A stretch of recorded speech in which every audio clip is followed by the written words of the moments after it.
Hi, Ryan. Holly Kane with the NASCAR Wire Service. I know you've been getting this question a lot, but as we get closer to the cutoff, what are the team meetings like at RFK? I mean, it is a very unusual circumstance that you and Chris are right there on the line and Brad still needing to win as well, but has the intensity increased or the dynamic of it changed whatsoever? I would agree with what Chris has said last week, because I actually watched his media availability, which is nobody's hiding anything from anybody, and that's the truth. I was talking about the blacktop here today in turns 1 and 2. I don't think a lot of us really knew about it, and I didn't even know about it until I went out and modified practice yesterday and noticed it. So I just communicated some of the thoughts I had from that, and Scott, Jeremy, Derek, they work really well together, just like all of us drivers do. So I think the environment that we have at RFK right now is a really good one, and I don't hide anything from them. They don't hide anything from me, and that's what's nice about being there. Is it kind of crazy to you that it would come down to this after all these weeks of race, everything that could happen? Well, I think ideally we would have all liked to have either won by now and kind of locked ourselves in. But when you looked at the past, however many weeks, 24, how many weeks has it been now? I lose track. I live week to week, 24 weeks. Yeah, I mean, to be right there with each other, and both of us had penalties. Not like one of us had a penalty and all that, where we've been neck and neck. And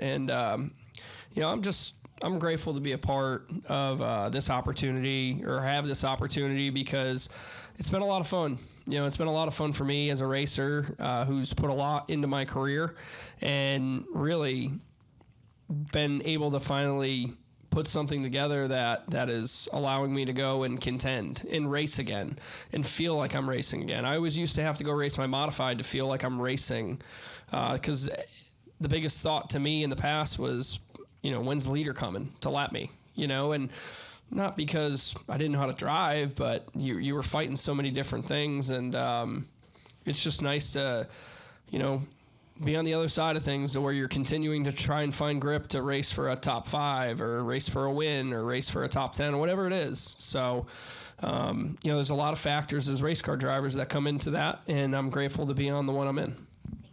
Awesome. Any additional questions? All right, over here to Bob.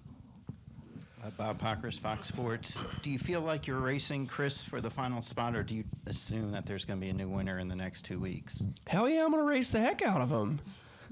I'm just messing with you, Bob. I know what you mean. Yeah. It's hard to say. I think we're at 2 racetracks, super speedway especially, Daytona. Anything can happen. We saw that last year.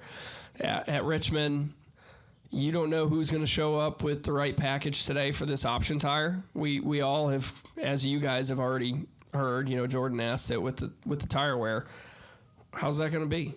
How impactful can that play in this race? So I think there's a lot of thoughts. I think, yeah, you're going to have to win to get in, to really lock yourself in, unless you're Tyler Reddick. I think, Chris and I are both trying to figure out what's the best strategy for us, and I know Scott and Derek are working hard on that, and have really fast race cars and go execute great races. And, if you're in a position for a green, white, checkered and you have the opportunity to win, don't, when it comes Monday, don't think about what I should have done different. You can do that even after what happened last year and seeing what the NASCAR rulings were. Well, I didn't say wreck somebody, but I mean, you just, I think you need to be a racer and, not leave anything on the table. At the end of the day, you got to do it with respect, but at the same time, a half a lap can change your entire season.